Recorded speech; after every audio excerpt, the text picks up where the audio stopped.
In this video, we're going to take a look at how you can quickly spark the idea for a guitar riff, which may turn into a full-blown song.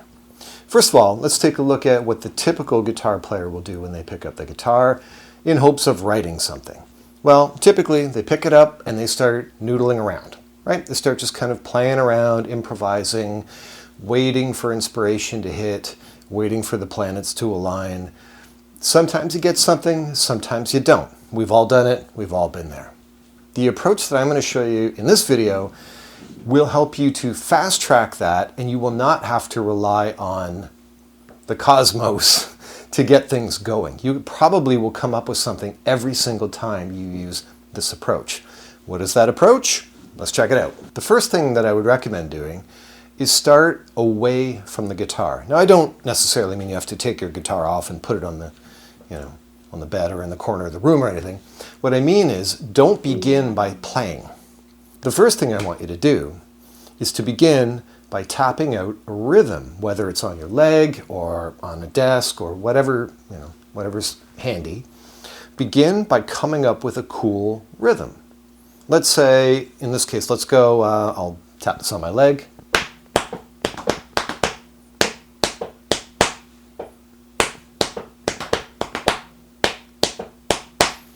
Okay, that's pretty catchy. It's literally just a rhythm. There's no notes, there's no chords. It has nothing to do with my ability to play the guitar. It is literally the most primal, foundational aspect of music that we began with as cavemen, right? Smacking a stick on a rock. You come up with a rhythm. That rhythm becomes catchy. That rhythm becomes the foundation for everything else you're doing, right? Here it is again.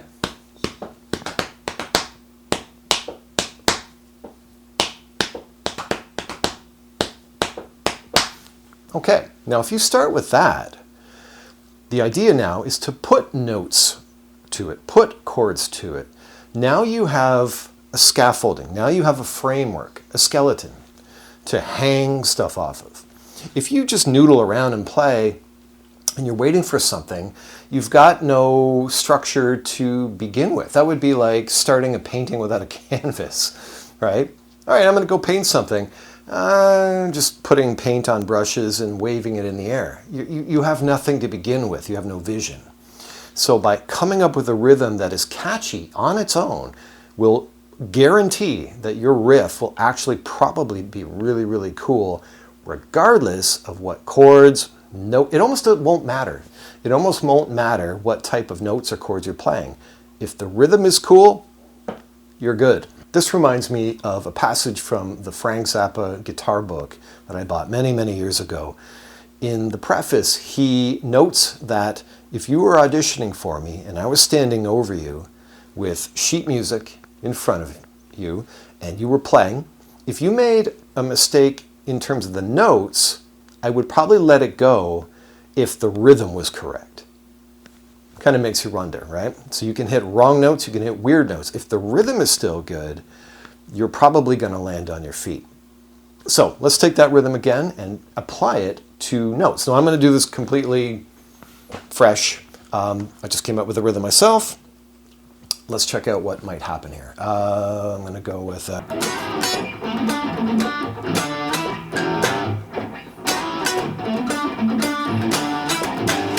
there we go. That's cool.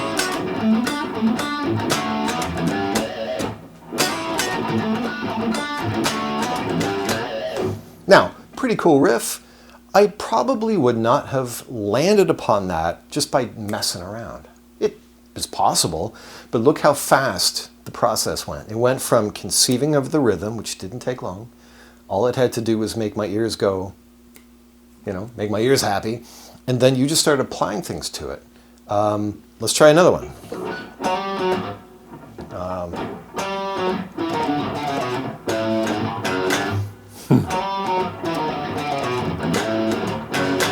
Now, there's a good example of the notes being kind of nonsense. Right? It's fairly atonal other than the fact that it's kind of centered around E, right? But there's some kind of strange note choices. it still has a catchiness to it, despite the fact that the notes are kind of weird. It still works. Why? It's based on a solid rhythm that worked right off the bat. So what I would do, again, is start with a rhythm. Start by just tapping something on your leg. Keep it fairly short, but make it something memorable. Think of some of the more memorable rhythms, pure rhythms in music that we've listened to over the years. Right? Everybody knows that song. How simple is that? 2 eighth notes and a quarter note. 2 eighth notes and a quarter note. Iconic song.